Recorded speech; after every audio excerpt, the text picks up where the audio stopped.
जिन्हें आपने टीवी पर देखा है, जिन्हें आप सोशल मीडिया पर फॉलो करते हैं, अब उनसे मिलने का समय आ गया है।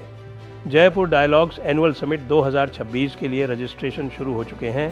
अपने पसंदीदा वक्ताओं से मिलिए, उनकी बातें सिर्फ स्क्रीन पर नहीं, लाइव सुनिए। विचार, बहस और भारत के भविष्य को आकार देने वाली चर्चाओं का हिस्सा बनिए। बहुत सी रोमांचक जानकारियां जल्द आने वाली हैं। अभी रजिस्टर करें, लिंक डिस्क्रिप्शन और कमेंट्स में है।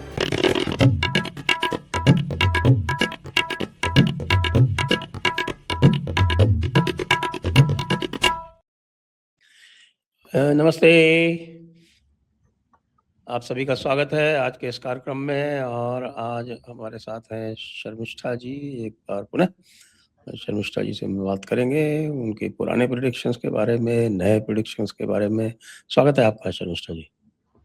नमस्कार संजय जी, सबको नमस्ते, जय श्री राम। तो शर्मिष्ठा जी, आरंभ में आपसे मैं पूछने वाला हूँ कि आप जो है वो लगातार बात करती रही हैं कि साहब तो जुपिटर का जो ट्रांजिट है कैंसर में, वो भारत में काफ़ी इंटरनल थ्रेट्स उत्पन्न करेगा। तो ये जो इंटरनल थ्रेट्स हैं, इनका कोई आपने टाइमलाइन फिक्स किया है? ये कब तक रहेंगी और इससे मोदी सरकार कैसे निपटेगी? जी, देखिए, जब जब नट हमेशा तो नहीं है, खैर इस बार तो गुरु ही अतिचारी है, तो अतिचारी गुरु जब कर्क राशि में गया है, तो एक बार बहुत पहले जब कर्क राशि में अतिचारी गुरु नहीं थी, पर कर्क राशि में था 2002 में, जब अमेरिका ने डिपार्टमेंट ऑफ होमलैंड सिक्योरिटी एक नया डिपार्टमेंट ही शुरू कर दिया था। क्यों? क्योंकि उनको भी समझ में आया था कि भाई आप बॉर्डर में नहीं, खाली इंटरनल जो चीजें हैं उसको ठीक करने की बहुत ज्यादा जरूरत है। और 2002 में जो है गुरु कर्क राशि में ही गया था।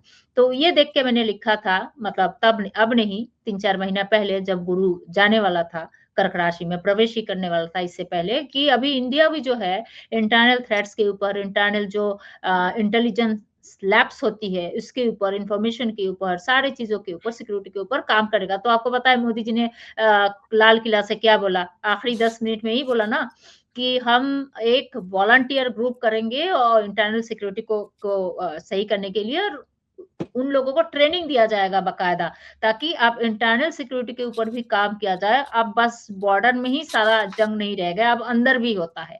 तो ये सारे चीज तो थोड़ा बहुत चलता रहेगा। मेन जो चीज एक थ्रेट था वो तो जुलाई तक था, वो खत्म हुआ। पर 2026 जो है ना, मंगल मंत्री है, मंगल का दशा चल रहा है, और गुरु अब केतु भी तो आएगा, केतु भी तो इसी कर्क राशि में आने वाला है अभी। तो गुरु के साथ यहाँ बैठेगा। कर्क राशि जो है वो अगर हम एक देश दुनिया की बात करते हैं, तो कुंडली में चौथा घर जो होता है, जो सिटिंग गवर्नमेंट है, एग्जिस्टिंग गवर्नमेंट की बात करता है, देश की बात करता है। तो वहाँ थोड़ी बहुत अराजकता, तो 2026 जो है वो अराजकता का ही साल था। तो जैसे जैसे नया संवत आ जाएगा अगला साल, चैत्र नवरात्रि में, तो चीजें ठंडी पड़ जाएगी। तो फिर तो ऐसे भी तब तक यूपी का इलेक्शन खत्म हो जाएगा, तो बात ऐसे भी खत्म। तो तब तक थोड़ा बहुत एजिटेशन इधर उधर चलता रहेगा। पर एक चीज उसमें सही होगा, कहते हैं ना कि आप प्रॉब्लम में फंसते हो तभी आपको सोल्यूशन सूझता है, इससे पहले नहीं। वही आपको प्रॉब्लम ही आपको सोल्यूशन देता है, रास्ता बताता है। तो अब कम से कम इंटरनल सिक्योरिटी के ऊपर थोड़ा ढंग से काम होगा। वो तो मोदी जी ने ऐसे भी अपनी मुंह से ही बताया है लाल किला से कि हाँ भाई, अब हम उस पे काम करेंगे। क्योंकि कभी रिफाइनरी में सबोटेज हो रहा है, कभी कुछ हो रहा है, वो तो सब उन्होंने ये सब नाम भी लिया है बकायदा। तो सब चीजों पे अभी काम होगा। 2026 अगला मार्च अप्रैल तो थोड़ा बहुत ऐसे ही है, पर इतना कुछ मेजर गवर्नमेंट को ही तख्ता पलट करवा देगा ऐसी कोई चीज तो दूर दूर तक नहीं है। एजिटेशन है तो आप थोड़ा ज्यादा ही है। अच्छा, ये अभी दिमागी नक्सल की बात की मोदी जी ने, और आपने एक ये भी कहा कुछ दिनों पहले, हमने सुना था कि साहब कि वो मोदी जी ने बहुत सारी चीज़ें लाल किले से वो कह दी जो आपने अपनी पुस्तक में लिख रखी थी। तो वो मोदी जी ने जो है वो आपके प्रोफेशन पर भी हमला कर दिया। तो आपने पढ़ा है? हाँ, कि मैंने जो भी कुछ तो अगले साल के लिए भी लिखा है। जी, तो ये बताएं, ये कौन सी बातें हैं जो मोदी जी ने लाल किले से कह दी? क्या दिमागी नक्सल भी उन्हीं में से एक है? जी, एकदम सही है कि मोदी जी ने लाल किले से जो-जो चीज़ें बोली, एक तो बोला है कि डिजिटल जो है एग्ज़ामिनेशन करेंगे free of cost, digital training करेंगे। ये बताया ना कि आपको, ताकि कोचिंग माफिया का सब इधर-उधर हो जाए। उन्होंने जो पहला उन्होंने 4-5 चीज़ें उन्होंने बताया है, का 7 पॉइंट से ऐसा कुछ उन्होंने बात किया है, सवा घंटे का लगभग उनका क्या था। तो अगर उसको सुना जाए तो उन्होंने उसपे बताया कि आप बस शिक्षा में चेंज लाने के लिए जो कोचिंग माफिया चल रहा है, मतलब ये तो हम बोल रहे हैं कोचिंग माफिया, तो ये सारा चीज़ों को ठीक करने के लिए उन्होंने कहा फ्री ऑफ कॉस्ट अभी ऑनलाइन कोचिंग दिया जाएगा। एआई के माध्यम से, सॉफ्टवेयर के माध्यम से, ये सारा चीज़ें। और अगर देखा जाए अगले साल का राजा मंत्री दोनों ही बुध है और राहु श्रवणा नक्षत्र में जाने वाला है अगले साल के अप्रैल से 7 से 8 महीना श्रवणा में ही रहेगा। और श्रवणा जो है सुन के सीखना है। श्रवणा ऐसा नहीं है कि खाली लिख-लिख के सीखो। श्रवणा जो है श्रवण करने के बारे में बात, नाम ही है उसका श्रवणा। कोई श्रवण कर रहा है मतलब कोई बोल भी तो रहा है, तभी तो आप सुनेंगे। तो ये जो गुरु शिष्य का परंपरा पहले था सुन-सुन के सीखना, जो गुरुकुल में चलती थी, या फिर श्रवणा नक्षत्र कहता है ये टीचिंग की कैपेसिटी के बारे में। तो ये सारा अभी चेंज होने वाला है। तो मोदी जी ने, मैंने खास बहुत इलैबोरेटिवली लिखा है, तो मोदी जी ने ये चीज़ ऐसे बोल दिया पहले से ही, जो मैं लिख के रखी थी कि भाई आप बड़ी-बड़ी स्कूल में जाके आपको बड़ी-बड़ी टीचर के पास ही कुछ सीखने की ज़रूरत नहीं है।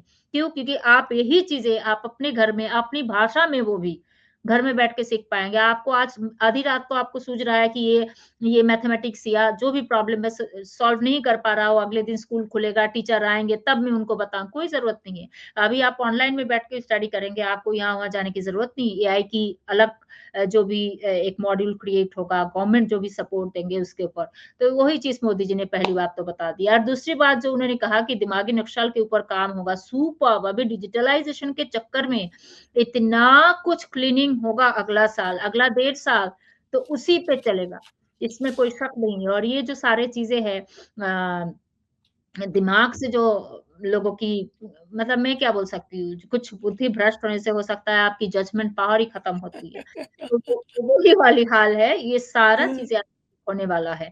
और necessity is the mother of solution, जो चीज़ है, ये वही है कि प्रॉब्लम आया है, प्रॉब्लम फेस किया है, जब तक इंसान प्रॉब्लम फेस नहीं करता, तब तक उसका सॉल्यूशन नहीं ढूँढता है। बहुत सारे लोग बोलते हैं, ये चीज़ पहले ही कर देते। अब हर चीज़ तो नहीं होता है देश में, इतने सारे अलग-अलग तरीके की चीज़ें हैं। तो ये सारे चीज़ अगले साल होना है। जी। और उसका जो आप देख रही हैं, आपने कहा कि ये चीज़ें जो हैं वो चैत्र नवमी से, चैत्र चैत्र नवरात्रों से, नवरात्रि जो नया नया जो चैत्र, विक्रम संवत, हाँ, नया नए विक्रम विक्रम संवत। संवत होगा 2084। जी। तो अब आपने एक फिर से वही वाली बात हो कि जुपिटर इन कैंसर जो कि आप बात करती हैं। तो आपने पहले भी जुपिटर इन कैंसर का आपने rise of strong female political leader से लिंक किया था। तो इसको आप कैसे एक्सप्लेन करेंगी? स्मृति ईरानी इसी का पार्ट है क्या? जी, मैंने उनका एकदम नाम लिख के उनको टैग करके लिखा है कि स्मृति ईरानी जी 12 साल, हर 12 साल में जो है वो कर्क राशि में गुरु, मतलब कोई भी राशि में गुरु 12 साल में फिर वापस आता है। तो 2000 हेलो? क्योंकि मेरी आवाज़ आ रही है ना आपको? जी, जी, जी। जी, तो 2012-13 में भी सॉरी 13-14 में भी जो गुरु है कर्क राशि में गया था, क्योंकि हर 12 साल में वापस आएँगे, तब 2026 में भी आया 12 साल बाद। तो अगर आप देखो तभी जो है स्मृति जी 12 साल पहले जाओ तो वो इतना एकदम टॉप में थे वो, जहाँ पे उनको सारे अवार्ड, हर चीज़ पे नेशनल अवार्ड ये वो मिल रहा था। वहाँ से उन्होंने तय किया कि नहीं, अब मैं पॉलिटिक्स जॉइन करूँगा। तो वो अ, उनके लाइफ को देखो, मेलोनी उसी टाइम में, मेलोनी 2014 में जॉर्जिया मेलोनी जो है, वो भी, मतलब अभी तो वो प्रधानमंत्री है, तब प्रधानमंत्री की बात नहीं थी। सो ये अलग-अलग तरीके से वो लोग, बट एंजेलिना मार्केल भी जो है 7 या 8 जब फिर से मतलब गुरु, मुझे एग्ज़ैक्टली कौन-सी साल याद नहीं है, वही हर 12 साल की बात कर रही हूँ मैं, कि वो भी उसी टाइम में अपनी पॉलिटिकल करियर में उभर के बाहर आए, तो थे तो वो लोग बहुत सालों से नाम लिखा के पॉलिटिकल पार्टीज़ में, पर उभर के बाहर आना, राइज़ होना, शाइन होना उनका, गुरु जब-जब वहाँ पे गया है। तो इस साल देखिए फाइनली हो गया है स्मृति ईरानी जी का, उसके साथ और भी लेडीज़ का हुआ। वो कौन है? वसुंधरा राजे जी। शी वाज़ आल्सो नोवेयर, अचानक उनको भी एक अच्छा पद दिया गया। आप जितने भी वुमेन बिल की नहीं, बात नहीं, हो नहीं, रही नहीं। है, वसुंधरा राजे जी जो थी वो पहले भी वाइस प्रेसिडेंट थी। वो गलत नहीं है। तो उनको भी अच्छा सॉरी ये मुझे उतना नहीं पता था। हुँ, प्लस हुँ, दूसरी हुँ। बात ये है साइड बाय साइड कि ये वुमेन बिल की जी बात हो रही है। ये सब उसी टाइम में हो रही है ना, जब गुरु कर्क राशि में है। तो ये विमेन बिल पास होगा कि नहीं होगा? और होगा तो कब तक वुमेन होगा? बिल वुमेन बिल पास होने से पहले मुझे लगता है कि ये एफसीआरए पास होगा। मतलब अगले नवरात्रि नवरात्रि नहीं क्या बोलते हैं ये नवरात्रि तो नहीं जो विक्रम संवत शुरू होने से पहले मुझे लगता है एफसीआरए पहले पास होगा। पर अगला जून जुलाई से पहले तो मुझे लगता है वुमेन बिल भी हो जाएगी क्योंकि गुरु कब तक कर्क राशि में है? गुरु है अगला जून जुलाई तक कर्क राशि में। तो वहां 1 साल तक तक रहता है लगभग 1 वर्ष है जी, उसका। इस जुलाई से अगला जुलाई तक। बीच में एक बार अधिचारी होके जाएँगे अक्टूबर, नवंबर, दिसंबर में थोड़ी देर के लिए सिंह राशि में वापस आएँगे, क्योंकि गुरु जल्दी-जल्दी भाग रहे हैं अभी। ये हुँ। होना चाहिए उस टाइम के अंदर तक। पर इससे पहले एफसीआरए तो होना है। इससे कोई रोक नहीं सकता। एफसीआरए तो एक एक्चुअली तो देखा जाए तो एफसीआरए तो मोर और लेस हो ही गया है वो, खाली एक छोटी-सी और अच्छा, अच्छा। एडिशन होनी है। उसके बगैर भी इफ़ेक्टिव है वो। तो वो इतना इम्पोर्टेंट मेरे हिसाब से नहीं है उसको, क्योंकि रूल्स जब लागू हो गए हैं, तो रूल्स लागू होने के बाद उनकी समस्याएँ जो हैं वो बढ़ गई हैं, जिनकी समस्याएँ जिनको लग रहा है कि समस्या है। वो तो ये भी चाहते हैं कि भई उनका जो वो पुराना जो रूल्स लागू किए गए हैं, जिन रूल्स के अनुसार उनको एक ही क अकाउंट रखना है और उस अकाउंट का पूरा हिसाब देना है और उसका ऑडिट कराना है यस, और यस।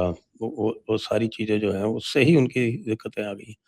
तो वो तो ख़ैर अलग चीज़ है, प्रोसेलाइज़ेशन में पैसा नहीं यूज़ होना चाहिए। ये सब जब आ गया, तो वो पहले से ही हो गया है, बस इतना था कि इसके थ्रू वो खाली एक वो एसेट कंट्रोल की बात हो रही थी। तो हाँ, और दैट अभी तो according to me cloud based system कर दिया है कि भाई अभी खाली तो फॉर्म वो छोटा-मोटा फॉर्म नहीं हाँ, फिल अप हाँ, करना है, हाँ, पूरा हाँ। क्लाउड बेस्ड अभी सब रहेगा रिकॉर्ड। तो वो तो पहले से ही है। तो एफसीआरए जो है वो मुझे इतना इम्पोर्टेंट नहीं लगता कि उसको किया जाए। अगर एफसीआरए के साथ थोड़ा बहुत नेगोशिएशन करके एफसीआरए चला गया है अगर मान लीजिए कमिटी में, तो हुँ। विमेन्स रिजर्वेशन पहले करके उसके बाद एफसीआरए टच करे तो भी कोई दिक्कत नहीं है। चलिए ये तो ख़ैर बात है, ये तो पॉलिटिकल लोगों को सोचने की बात है। अभी एक आप ये देख रहे हैं कि एक सामान्य वर्ग में एक उत्तेजना है और उसका भी आंदोलन चल रहा है। तो ये सामान्य वर्ग वो है जो परंपरागत रूप से भाजपा का ही समर्थक रहा है। तो हुँ, आपको ये क्या लग रहा है कि ये जो भाजपा का समर्थक है और भाजपा के समर्थक एक उपचुनाव जो बड़ा प्रसिद्ध उपचुनाव हुआ, जो भाजपा के अध्यक्ष हैं उनकी ही कॉन्स्टिट्यूएंसी में और प्रशांत किशोर जीत भाजपा के के आ गए। समर्थक वर्ग ने भाजपा का साथ छोड़ दिया, भाजपा चुनाव हारी और अब जी। यहाँ पर ये लगातार ये प्रदर्शन हो रहा है, उबाल आ रहा है। तो क्या भाजपा का समर्थक वर्ग भाजपा से दूर जा सकता है? जी नहीं, अब भाजपा के जो समर्थक हैं, नाराज़ है, ऑब्वियसली नाराज़ है, पर ये तो आपको यूपी के चुनाव में ही पता चल जाएगा। यूपी बहुत बड़ी स्टेट है, वहाँ पे भाजपा के सबसे ज़्यादा कार्यकर्ता वहाँ पे है, बड़े-बड़े कार्यकर्ता सब यूपी से ही आए हैं और 70 कंस्टिट्यूएंसी है उसके अंदर मेजर, है ना? 70 एमएलएज़ होते हैं ना, मेरे ख्याल से आप अच्छा जानते होंगे संजय जी। तो यूपी इलेक्शन में ही आपको पता चल जाएगा कि फाइनली ये लोग नाराज़ है, वोट देंगे कि नहीं देंगे। हाँ, नाराज़गी है और मुझे लगता है उसके बीचों-बीच ये जो रिज़र्वेशन को लेके आम वर्ग जो है, जनरल कैटेगरी के जो लोग होते हैं, वो लोग नाराज़ है, सबको ही है। अपने बच्चों की भविष्य को लेके भी सोच रहे हैं, पर गवर्नमेंट सारे प्रसार में आके या जो भी कुछ है, कुछ तो बीच का रास्ता थोड़ी बहुत निकालेंगे, पर ये रिज़र्वेशन वाली चीज़ें खत्म नहीं होने वाली है। इनफैक्ट राहु के महादशा जब आएगा, उसमें भी ऊँच-नीच, छोटा-बड़ा ये वो खूब शुरू होगा, तो पूरी तरह रिज़र्वेशन नहीं जाने वाली है। इतना तो नहीं, मुझे नहीं, पूरी एकदम तरह नहीं लगता है। रिज़र्वेशन को हटाने की कोई बात भी नहीं कर रहा है। लोग तो ये बात कर रहे हैं ना हुँ, कि भई जो लोग सक्षम हैं, जो आईएएस हैं, जो आईपीएस हैं, जो खड़गे जी हैं, इनकी संतानों जी। को रिज़र्वेशन क्यों मिलेगा? ये लोग जो हैं वो हुँ, लगातार क्यों रिज़र्वेशन पीढ़ी दर पीढ़ी लेते रहेंगे? कुछ पर्टिकुलर अच्छा, कम्युनिटीज़ हैं ट्रू। जिनमें एक-एक परिवार में क्या एक-एक भाई-बहन मिला के 5-5 6-6 आईएएस में बैठे हुए हैं और उनकी संतानें भी रिज़र्वेशन ले रही हैं, तो ये तो सर्वथा अनुचित है। फिर उसके बाद एकदम। जो है वो अलग-अलग क्षेत्रों में पढ़ाई में ले आया गया है। आपको ल लोन भी लेना है तो आपको नहीं मिलता और एससी, एसटी की तो फीस पूरी माफ़ हो जाती है, बाकी सबको हुँ, पैसे देने पड़ते हैं। ये सब हर क्षेत्र में एक विभाजन, एक विसंगति ला दी गई है। जी। और बताइए आप कि भई चपरासी है, सवर्ण जाति का, उसका बेटा अगर आईआईटी में जाता है तो उसको 12 लाख फीस देनी पड़ेगी और हुँ, आईएएस है, शेड्यूल कास्ट है, चीफ सेक्रेटरी है, उसका बेटा जाएगा तो उसकी ज़ीरो फीस है। तो 0 ये फीस इस है। तरह की जो है वो बिल्कुल ये एक इतनी अधिक विसंगतियाँ हो गई हैं, उसको लेके लोगों में उबाल है। तो उनको सोचना चाहिए। उसको उसका कुछ तो बीच का हल वही जो मॉनेटरी टर्म्स में उसका कुछ तो एक स्लैब निकालेंगे, कुछ तो एक आएगा, जो मुझे लगता है। पूरी तरह कुछ खत्म नहीं होगा, जो आप कह रहे हैं बीच का अब क्या निकालेंगे बीच का पता नहीं कि इतने-इतने जिसके पास अपना घर-बार है खुद के नाम का, उसका मतलब कुछ तो निकला हम क्या प्रोविज़न लगाएँ, क्या क्लॉज़ेज़ पॉइंट्स लगाएँगे उसमें आई हैव नो आइडिया पर कुछ तो लगाएँगे कि ये टर्म्स एंड कंडीशन में ही आप लोगों को ऐसा एससी-एसटी का क्या दिया जाएगा। ऐसा कुछ तो एक आएगा क्योंकि ये उनको लाना ही पड़ेगा जो आई आई फील दैट इट्स मंगल दशा में ये क्लीनिंग भी होगा। मंगल दशा हर डिपार्टमेंट में थोड़ा-थोड़ा क्लीनिंग करवाएगा, ऐसे नहीं जाने देगा। तो यहाँ जो गंदगी मची है, जो आपने कहा कि भाई वो चपरासी का बेटा है, गरीब है पर जाति भी नीच का नहीं है, पर उसको 12 लाख देना पड़ रहा है और वहाँ पे आईएएस का बेटा वो दिखा के 0 पैसे से कर रहा है। तो उसका जो इम्बैलेंस है, बीच का कुछ तो रास्ता उसमें निकालेंगे। पूरी तरह नहीं जाएगा, हल्का-फुल्का तो कुछ करेंगे। जैसे टैक्स में स्लैब निकालते हैं, 12 लाख तक, 14 लाख तक आपका माफ़ है, ऐसा कुछ निकालेंगे। आई फील सो अब एग्ज़ैक्टली क्या है एस्ट्रोलॉजी में है ना, आपको तो पता ही है, आपको काफ़ी एस्ट्रोलॉजी की नॉलेज है संजय जी। वो कुंडली देख के हुँ। आपको पूरी कहानी समझना बड़ा मुश्किल होता है। समझ में आता है कुछ तो यहाँ सॉल्यूशन होगा कि नहीं होगा, एग्ज़ैक्टली क्या सॉल्यूशन बड़ा मुश्किल है समझना। विशेषकर जो लौकिक ज्योतिष है वो तो और भी जी, जी, मुश्किल होता है। मुंडेन एस्ट्रोलॉजी में तो मंडेन बड़ी एस्ट्रोलॉजी तो बड़ा जी, जी। समस्या वाला कार्य है। तो आइए अब आपकी अगली बात पे चलते हैं। जो आपने कहा कि भई ये चैत्र नवरात्रों के बाद जो है वो सिचुएशन सुधर जाएगी, यूपी इलेक्शन के बाद। तो यूपी इलेक्शन में योगी जी के जीतने का क्या चांस मान रही हैं आप? 100% चांस है। योगी 3.0 आ रहा है। हाँ, अच्छा टक्कर देंगे इस बार। अब यहाँ टक्कर देने से कोई मतलब नहीं है ना, आपको आपको 60% 70% नहीं लाना है, आपको फर्स्ट आना है यहाँ पे। This is hmm, competitive exam like IAS, IPS तो हुँ। वहाँ पे आपको बेटर करना है। तो वहाँ तो नहीं हो सकता है, पर वो अच्छा एक टक्कर देंगे वो, इसमें कोई शक नहीं है। जी। अब आप ये बताएँ कि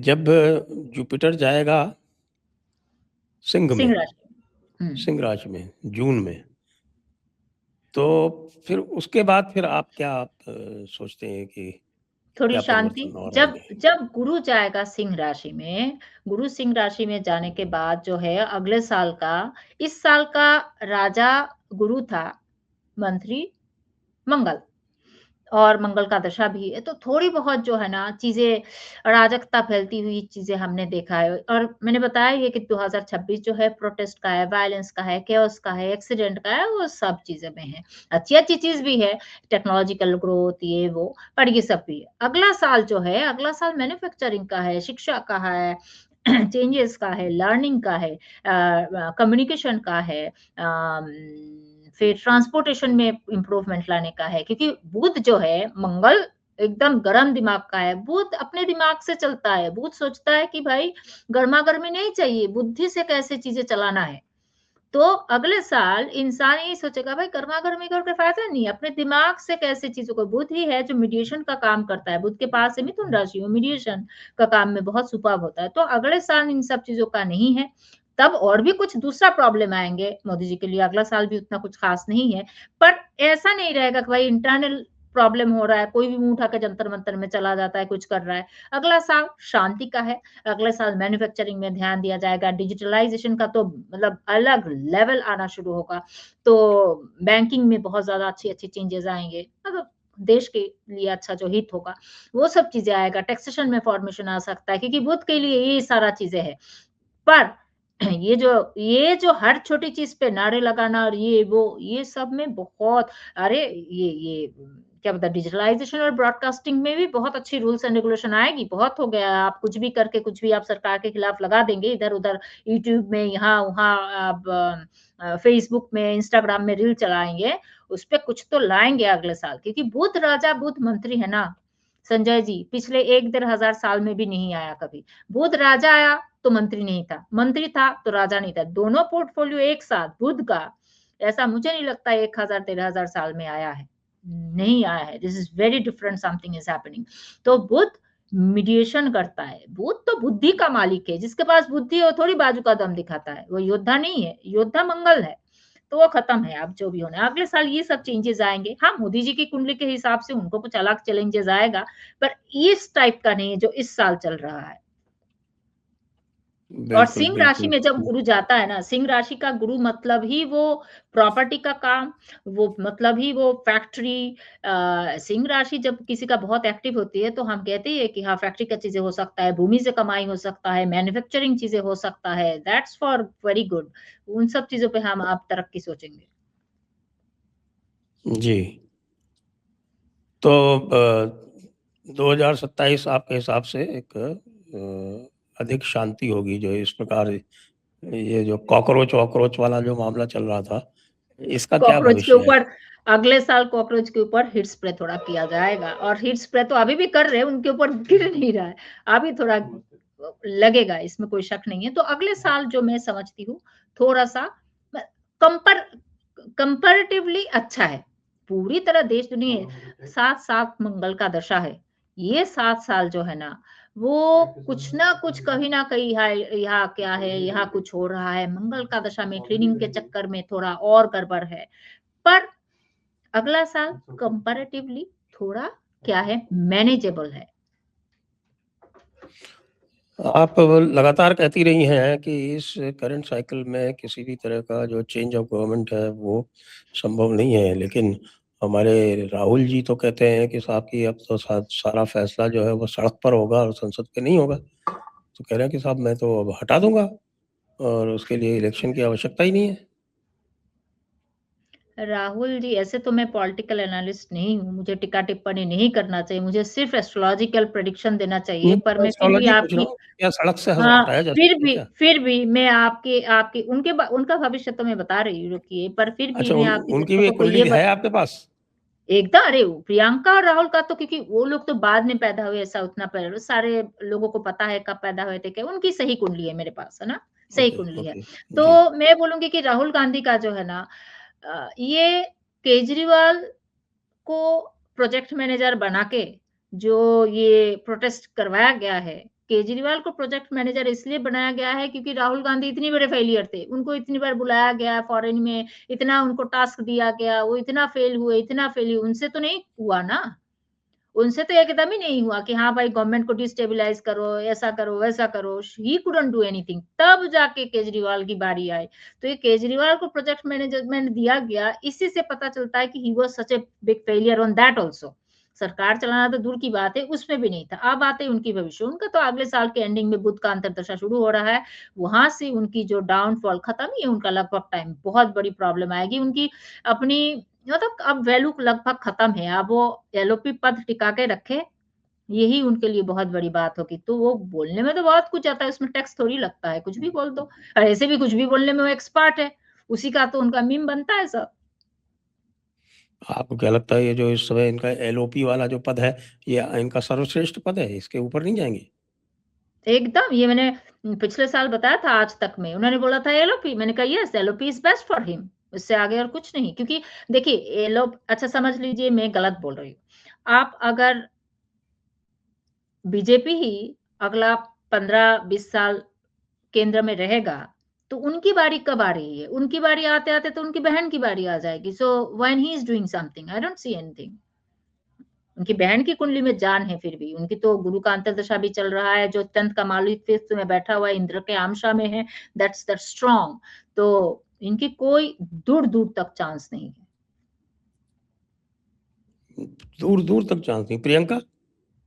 हाँ, वो आगे जाके मुझे लगता है टाइम है, 10 साल एटलीस्ट लगेगा, क्योंकि अब बीजेपी इतना स्ट्रॉन्ग है, अभी रहेगा भी, 29 में भी बीजेपी को आना है, उसके बाद भी आना है। सो उस मुझे लगता है 10 इयर्स मिनिमम वो कहीं का सीएम वीएम बन सकते हैं, किसी प्रदेश का, जो भी प्रदेश हो।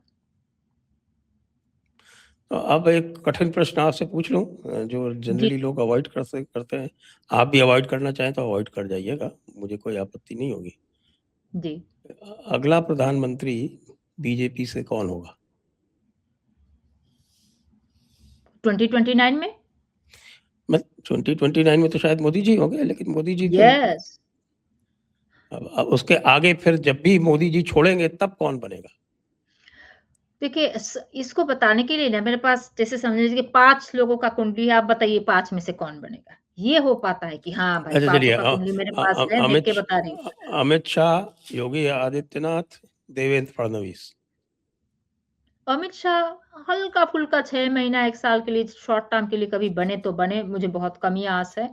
देवेंद्र फडणवीस जी तो मुझे दूर-दूर तक वहाँ प्रधानमंत्री पोस्ट के लिए नहीं दिखते हैं। वो अपना सीएम पोस्ट ही 27-28 में टिका के रखे तो बहुत है। और आती है बाकी क्या बोलते हैं इसको, ये योगी जी, तो फिर योगी जी मेन कंटेंडर है, ये तीनों के नाम लेंगे तो, और कोई नहीं। चलिए, इसके आपको बहुत धन्यवाद, क्योंकि लोग इसको क्वेश्चन को अवॉइड करते हैं, तो आपसे मैंने जी, स्पष्ट जी। पूछा, आपने स्पष्ट उत्तर दिया, इसके लिए बहुत जी, बहुत धन्यवाद। थैंक यू जी। और भारत और पाकिस्तान का शीघ्र युद्ध संभव है क्या 1 वर्ष के अंदर अंदर? दो 2027 के एंडिंग या 28 के स्टार्टिंग में एक लगता तो है कि यहाँ पे पीओके लेने की बड़ी एक संभावना आती है, मेजर। पर अगर यहाँ पे नहीं होता है तो मंगल महादशा के अंदर तो ऐसे भी हमारा भूमि एक्सपांशन होना है ना। देखिए, मंगल का एक छोटा-सा टर्म आया था हमारा, बुध के अंदर, बुध महादशा, मंगल अंतर्दशा कब 75 में, तो हमें सिक्किम मिल गया। 1 साल के लिए आया था, यहाँ 7 साल के लिए चली है। पीओके तो आना ही है हमारे पास। वो एक एक हल्का-सा चांस तो बनता है थोड़ा-सा, 27 के एंडिंग 28 के स्टार्टिंग वार्टिंग में, मतलब उसी टाइम में। अगर वहाँ नहीं हुआ तो 2030 के अंदर तो ऐसे भी आना है पीओके। पीओके क्यों, 30-32 के अंडर में तो नेपाल का भी थोड़ा-सा हिस्सा हमारे पास आना है। तो भूमि का एक्सपेंशन तो होना है, इसमें तो कोई शक नहीं है। जी। 1-2 चीज़ें आपने और जो बोली थी, एक बार आपने कांग्रेस को कहा था कि साहब कांग्रेस जो है वो आपके कुछ प्रेडिक्शंस का क्रेडिट क्लेम करती है। ये क्या बात थी? मेरे थोड़ा-सा आप इसका वो करेंगे क्या? समझी नहीं, क्या बोल रहे हैं आप? आपने ये कहा था कि कांग्रेस, आपने कुछ इंडिपेंडेंट पॉलिटिकल प्रेडिक्शंस किए जो कांग्रेस के फेवर में गए। तो उसका कांग्रेस जो है वो क्रेडिट लेती है, तो वो उसको नहीं लेना चाहिए। पता नहीं, अब पता नहीं कौन-सी चीज़ को मुझे याद नहीं, कौन-सी रेफरेंस से क्या बोला चलिए था, ठीक है, अब छोड़ याद दीजिए नहीं उसको। आ रहा है। अब ये बताएँ कि हमारे बांग्लादेश के साथ जो रिलेशंस हैं वो अब आगे कैसे रहेंगे? कुछ ख़ास नहीं, बांग्लादेश की खुद की हाल जो है अच्छा नहीं रहेगा। 2000 लगभग, मतलब मेरा बोलना अच्छा नहीं लगता, जिस वजह से 24 में जब ये सब हंगामा हुआ था, तो 25 के मैं कुछ बांग्लादेश के बारे में बोल ही नहीं रही थी, क्योंकि वो मतलब शेख हसीना एकदम मिनटों में वो भाग के यहाँ आए, तो सबने बोला है कि हिंदुओं के ऊपर इतना अत्याचार, आप कुछ तो बोलिए क्या होगा, क्या होगा? अब मुझे तो पता ही है कुछ ख़ास अच्छा नहीं होगा, पर फिर भी मैंने 25 के स्टार्टिंग में लिखा कि सॉरी टू से कोई देश इंक्लूडिंग इंडिया ब बांग्लादेश की हिंदुओं के लिए कुछ नहीं करने वाला है। कोई देश नहीं करेगा, इंक्लूडिंग इंडिया भी कुछ नहीं करे। जैसा है ऐसा ही चलेगा और दिन पे दिन और डिटेरियोरेट होता जाएगा। 27-28 में तो और बुरा हाल होगा। तो कुछ ख़ास अच्छा नहीं है, और इंडिया के साथ भी संबंध कुछ ख़ास अच्छा नहीं होने वाला है। और बांग्लादेश का हाल, हे भगवान! बोलने में भी मुझे बुरा लग रहा है, 30 तक ऐसा ही रहेगा, बहुत बुरा। 28-29 के बाद शायद 30 से धीरे-धीरे, धीरे-धीरे वहाँ कुछ स्टेबलाइज़ होगा। अभी तो मुझे लगता है अगले साल के एंडिंग में या 28 के स्टार्टिंग में, आज नहीं कहा ये तो 25 में मैंने बताया कि 27 के एंडिंग या 28 के 27 में, मोस्टली 27 के एंडिंग में ही उनको जाना चाहिए, इससे पहले नहीं जाना चाहिए ये शेख हसीना को वापस। 27 में तो उनको जाना चाहिए, बस 27 के एंडिंग से पहले उनको जाना नहीं चाहिए, वो उल्टा और बहुत ज़्यादा प्रॉब्लम में फँसेंगे। उन्होंने तो कहा कि इसी वर्ष जाएँगी वो। मुझे नहीं लगता है बोलना और होना तो थोड़ा मुश्किल है ना। आने दीजिए टाइम तो उनको पता चलेगा जाना है कि नहीं। मुझे लगता है अगले साल ठीक है फिर भी। इस साल तो इम्पॉसिबल, जाएँगे तो फिर जेल में ही रहना है तो फिर आए क्यों? वहीं पे रहते। केजरीवाल जी का क्या भविष्य है? ओह! पंजाब में क्या भविष्य है उनका? पंजाब का हाल तो अच्छा नहीं है। देखिए पंजाब को ढंग से तो देखा नहीं है मैंने, पर अब तक जो मैं समझी हूँ कुछ ख़ास चांस नहीं है बीजेपी केजरीवाल की का। कुंडली तो देखी होगी ना आपने? हाँ, यस, यस, एकदम उनका कुंडली सही कुंडली है मेरे पास और केजरीवाल की जो कुंडली जो मुझे लगता है आज तक जो बोला वो सही बोला है एंड आई फील दैट इस साल के अंत में उनके ऊपर फिर से जो है लीगल जो टंगती हुई तलवार उनके सर के ऊपर फिर से मंडराएगा। इस साल के एंडिंग में इनको बड़ा परेशान करेगा और अगले साल की मिडल तक अगर जैसे-तैसे हो भी गए, कुछ वहाँ तक उभर गए, पर कुछ सिग्निफिकेंट नहीं है। अगले साल की मिडल तक तो वो एकदम हिबार्नेट मोड में हो जाएँगे, है कि नहीं पता ही नहीं चलेगा, 2 ढाई साल वैसे ही उनका निकल जाएगा। सो अब और जो करना था उनका हो गया है, डन। पर हाँ, पंजाब के लोगों को ये कौन समझाएगा? पंजाब में तो मुझे नहीं लगता है कि आपका गवर्नमेंट को गिराना थोड़ा मुश्किल है। हाँ, मुश्किल है। सब लोग तो कह रहे हैं कि आपकी हाँ, गवर्नमेंट जाएगी। तो कौन आएगा? बीजेपी का जितना तो मुझे क्योंकि मुझे नया कोई गवर्नमेंट नहीं दिखता है। मुझे एक्जिस्टिंग गवर्नमेंट ही हमें और आप और कांग्रेस और बीजेपी थोड़ी दिखता है कुंडली में। हमें दिखता है कि भाई वही कुंडली है, वही गवर्नमेंट होगा एक्जिस्टिंग कि कुछ नया आएगा। तो वो अगर देखो तो चौथी भाव का होता है एक्जिस्टिंग गवर्नमेंट, तो मुझे वहाँ लगता है एक्जिस्टिंग। खैर वो तो थोड़ा देखना है कि कौन-सी डेट को इलेक्शन है, कौन बीजेपी से कौन कैंडिडेट वगैरह है, उनका कुछ कुंडली मिलता-विलता है तो। पर अभी तक मेरा मानना है आज के टाइम में ये जो अगस्त का आज 24 22 तारीख चल रहा है, आई डोंट थिंक वो बीजेपी तो नहीं आ रही है। अब रहा कौन? आप बीजेपी में वो देखना पड़ेगा ना, वो कई लोग कहते हैं कि साहब वो बिट्टू जो हैं, रवनीत सिंह बिट्टू की शायद कुंडली होगी नहीं आपके पास। तो रवनीत सिंह हुँ। बिट्टू की कुंडली देखें तो उससे पता चले कि भाई उनके मुख्यमंत्री बनने के कोई चांसेस है क्या? अच्छा, अच्छा। कोई तो मुझे कुछ दिन कह रहे थे कि अकाली दल के साथ भी शायद आए, तो देखते और थोड़ा खुले कि कुछ कोalition में आ सकता है कि नहीं। पर अभी तक में मुझे पूछिए आज के डेट पे नहीं आ सकते। देखेंगे अभी, आज की डेट में नहीं आ सकता। नहीं आ सकते। ये मैं कई बार बता चुकी हूँ कि नहीं आ सकते अच्छा, हैं। अच्छा। ममता बनर्जी की वापसी हो सकती है क्या अगले 5 वर्ष के या 10 वर्ष में? अब क्या है, ये ममता बनर्जी का बेस्ट पीरियड निकल गया? बेस्ट पीरियड गया है, अब कोई बेस्ट नहीं है। बेस्ट उन्होंने इतनी जल्दी-जल्दी उन्होंने बेस्ट पीरियड को खत्म कर लिया है ना, मतलब आपके पास ₹500 था, आपने ₹500 को इतनी जल्दी-जल्दी खर्चा कर लिया है कि अब आप माइनस पे आ गए हो, अब ज़ीरो पे नहीं, अब आप माइनस पे हो। तो अब तो नहीं हो सकता है जो मुझे लगता है क्योंकि मेरा जो ट्वीट था ना 24 का, यही था कि नो वे पॉसिबल कि वो नेक्स्ट टर्म के लिए बनेंगे and end of her career ये था फुल स्टॉप। अब जब एंड ऑफ हर करियर है, आप क्या आएँगे? बीजेपी तो वहाँ से नहीं जाएँगे इतनी जल्दी। अभी 2029 से तो 2029 से अभी तक बंगाल का गोल्डन पीरियड शुरू नहीं हुआ है। जो लोग बोलते हैं ना सोनार बांग्ला, आपको तो थोड़ा बंगाली आती भी है। हाँ, अ हाँ, अच्छी हाँ, आती है। आपको अच्छी बंगाली ठीक-ठाक आती है, आती मुझे पता है। हाँ, अच्छी आती है। है। हाँ, मैं अब पढ़ लेता हूँ, समझ लेता हूँ। बोलने में पढ़ थोड़ी-सी भी दिक्कत लेते है। हैं। हुँ, पढ़ अच्छी भी तरह लेते से हैं। ये तो बहुत पढ़ बड़ी के बात पढ़ है मतलब पढ़ना तो देयर इज़ सबसे अ आसान कंप्लीट हाँ, वो उसका जो स्क्रिप्ट है वो तो एकदम अलग है है। ना। हाँ, पढ़ना हाँ, तो कुछ को बहुत सारे लोग बोल पाते हैं, पढ़ नहीं पाते। आप तो बोल भी पाते, ये तो बहुत बड़ी बात हुआ। बाप रे! आपका कुछ श्रवणा में है क्या? आपके श्रवणा नहीं, नक्षत्र में नहीं, कुछ मैं है तो रहा क्या? हूँ ना कलकत्ते में। मैं रहा हूँ वहाँ। हाँ, मुझे पता है पर फिर भी इतना आसान नहीं है। जैसे मैं इतने सालों से महाराष्ट्र में हूँ, पर वो फ्लुएंटली मराठी बोलना आसान नहीं है। बड़ा रफ लैंग्वेज है, रूड लैंग्वेज है, स्वीट नहीं है। तो 2029 से वो जो सोनार बांग्ला है ना, कहते सोने का बांग्ला जो पहले था ब्रिटिश पीरियड में, वो हुँ, सोने का बांग्ला तो 2029 से शुरू होगा। अभी तो खाली सब क्लीनिंग-विनिंग ये वो चल रहा है। अब जब 2029 से सोनार बांग्ला शुरू होगा, तो वो कब आएँगे? वो सोनार बांग्ला थोड़ी बनाएँगे, वो तो उसको लोहे का बांग्ला वो लोहा भी बेच देते थे, ऐसा ऐसा हाल है उनका। तो she has no scope for at least in this life.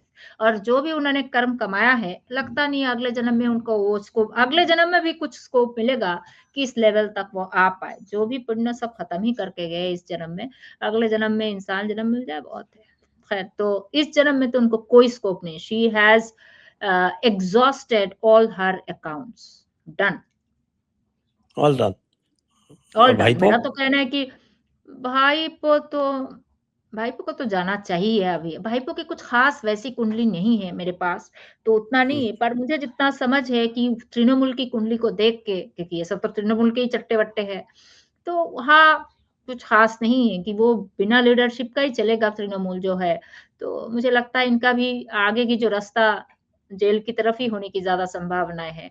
I don't have his moon horoscope, पर 2029 से सोने का बांग्ला होना होना है, तो वो तो बीजेपी गवर्नमेंट के अंडर में ही हो सकती है, वो ही होगा। और ममता बनर्जी की, उनकी भाईपो का वहाँ कोई काम नहीं है। अगर जो भी इंडस्ट्री, जो भी कुछ है, अरे नॉर्थ ईस्ट अभी अभी बहुत, मतलब गुजरात जैसा जो एक स्थिति है ना, वैसा वहां पे धीरे धीरे शुरू होने वाला है बंगाल में। बंगाल को गुजरात जैसा सोचना बहुत बहुत मुश्किल हो रहा है। आप भला यूपी को सोच लेंगे, बंगाल को सोचना बड़ा मुश्किल हो रहा है कि बंगाल ये तो बहुत बेकार गरीब है, वो कैसे वहां पहुंचेगा। पर यही होगा, आप देखिए 2029 आने दीजिए, वहां से जो ग्रोथ शुरू होगी, इट्स नॉन स्टॉप ग्रोथ शुरू होगी। और आपका जो आने वाले समिट का जो टॉपिक है, उसको उसके लिए भी मैंने बंगाल को जोड़ के अपना होमवर्क कर लिया है कि अच्छा। भाई कहाँ से जाग, हाँ, आपने मुझे भारत पिछले जागरण बार बंगाल से शुरू होना है। जागरण कहाँ से होगा, कैसे होगा, जो ये धर्म का जागरण है, सब कुछ है, वो मैंने उसके ऊपर मैंने होमवर्क करना शुरू किया है कि चलो आएंगे इस बार तो डट के, विथ रिसर्च वर्क बोलना पड़ेगा ना। मैं कुछ भी बोल दूंगी कि भाई एमपी से होगा, यूपी से होगा, I need to talk about with research work कि भाई क्यों बोल रही हूँ, कैसे बोल रही हूँ, कब ऐसा हुआ था, कैसे हुआ था, तो इन दैट वे। वैसे जो पहला जागरण था वो भी बंगाल से ही आरंभ हुआ था। उसके यस, बाद ही वो पूरा उसके बाद ही फिर अंग्रेज जो थे वो घबरा के कलकत्ता छोड़ के भाग गए थे दिल्ली। भाग गए थे। यस यस, वो पूरा मेरे पास एस्ट्रोलॉजिकल रिसर्च वर्क है, वो मैं बताऊंगी इंटरेस्टिंग तरीके से, लोग ना बोर हो जाए। हम्म। अच्छा, आपने प्रियंका और राहुल के बारे में तो बता दिया, लेकिन क्या कांग्रेस पार्टी का कोई इंडिपेंडेंट भविष्य है ये गांधी परिवार के अतिरिक्त? नहीं, एक मुझे लगता है कि देखिए, बीजेपी ही नहीं जा रही है पता नहीं कितने कितने साल तक, तो जब तक आपकी पार्टी इतनी, देखो 12-13 साल तो हो गया, जब आपकी पार्टी इतनी लंबी पावर में नहीं रहती है, और फिर लीडरशिप में भी गड़बड़ है, क्योंकि अभी तो राहुल गांधी है, तो आने वाले टाइम में धीरे धीरे राहुल गांधी तो कहाँ गायब होंगे, भगवान ही जाने, उनके अपने नसीब के साथ। हाँ, प्रियंका गांधी धीरे धीरे आएंगे, तो मुझे लगता है लीडरशिप में और प्रियंका गांधी ही रहेंगे, और कोई बहुत ज्यादा रहने वाले लगता नहीं है। और वो कुछ ज्यादा से ज्यादा कुछ प्रदेश प्रदेश को हैंडल करेंगे, हाई पोस्ट पे वहां पहुंचेंगे। तो आई आई डोंट थिंक कि और कुछ है, एकदम नहीं। बाहर से कुछ नहीं हो सकता है, सेकंड बेस्ट रह सकते हैं बाहर से, पर वहां तो वो गांधी फैमिली की एक ही इंसान रह सकती है वो, और उनका सूट भी करता है उनका कुंडली, ऐसा नहीं भाग्य सूट करना पड़ेगा ना। ऐसे ही आपको भगाते जाएंगे तो फिर राहुल गांधी जैसा हाल होगा कि भाई जबरदस्ती आप, ऐसा तो नहीं चल सकता। वो अपनी मेरिट से ही पहुंचेगी वहां पे। हाँ, ऑब्वियसली गांधी फैमिली के टैग है, पर थोड़ी बहुत वो अपनी भाग्य से मेरिट से ही पहुंचेंगी। पर पहुंचने का भी लेवल है ना, आप अपने भाग्य को, प्रारब्ध को आप मात नहीं दे सकते, जो है वो है। अच्छा, ये बताएं, आपको इकोनॉमिक प्रेडिक्शंस भी करती हैं क्या? जी जी। अ, अभी आपने क्या इकोनॉमिक प्रेडिक्शंस किए हैं, वो कुछ हमसे शेयर करें।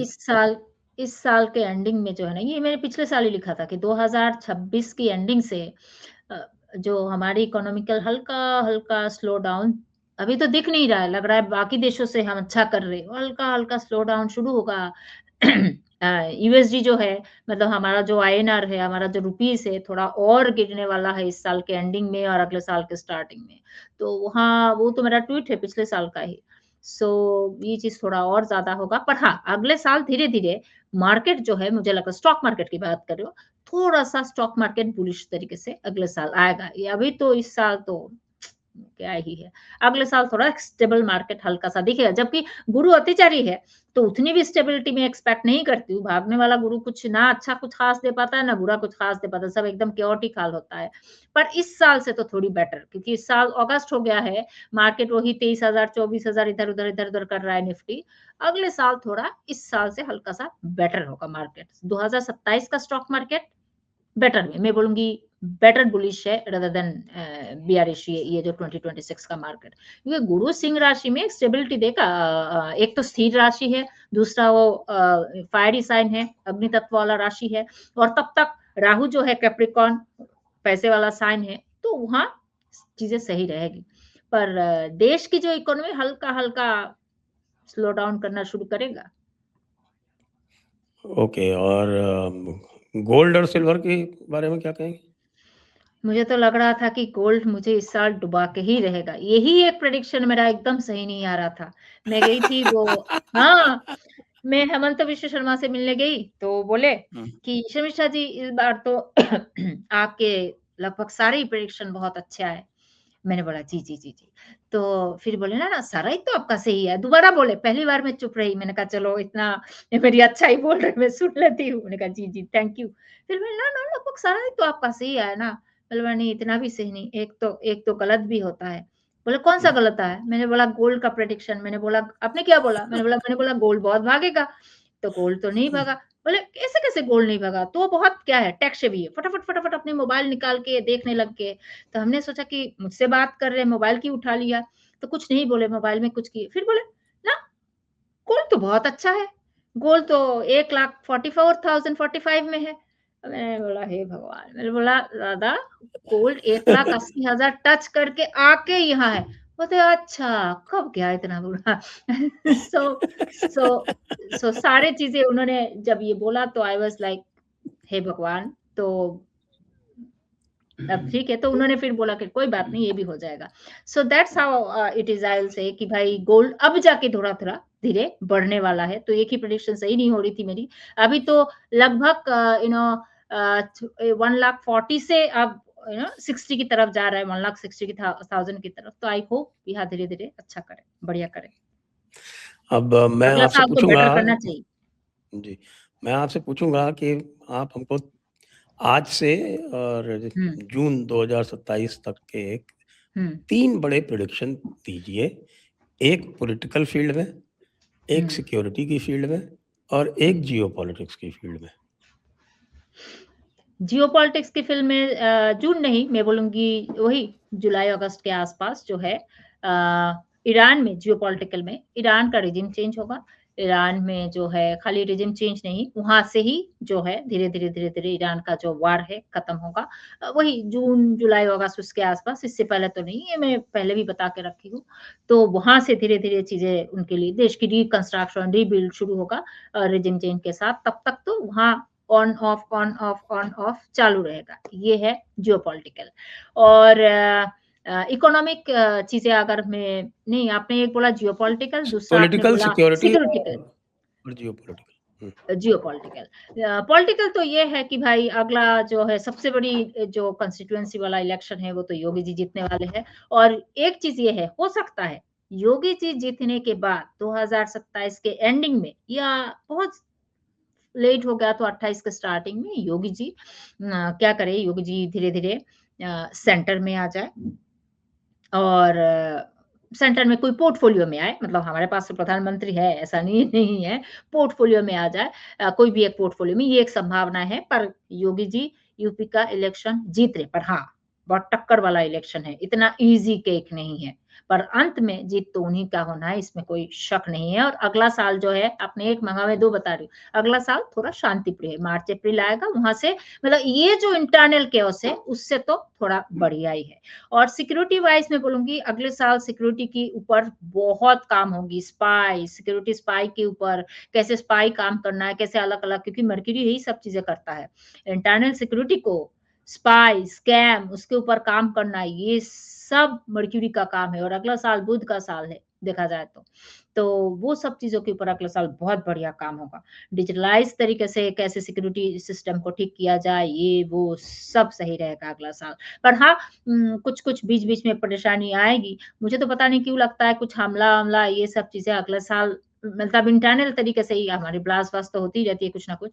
तो वो सब चीज़ों की एक गड़बड़ हो सकती है अगले साल, क्योंकि 2008 में जब राहु मकर राशि में था, तब अहमदाबाद में सीरीज़ ऑफ ब्लास्ट हुआ था, 17 या 21 ब्लास्ट हुआ था और वहाँ से जी। मोदी जी की बहुत चैलेंजिंग टाइम शुरू हुई थी। फिर 2010 में उनके ऊपर एसआईटी फॉर्मेशन हुआ, 2012 में उनके ऊपर बहुत पर मोदी जी को कोई ऐसी परेशानी नहीं हुई जहाँ पे उनकी पद चला गया, सीएम की कुर्सी, कि उनको जेल हो गया, ये सब कुछ नहीं। बहुत प्रॉब्लम था but then he kept on doing well. तो अगला साल मोदी जी के लिए तो प्रॉब्लमेटिक टाइम आ रहा है, पर ठीक है, वो उभर के बाहर आएँगे। जैसे 2008-10 सब उन्होंने क्रॉस किया।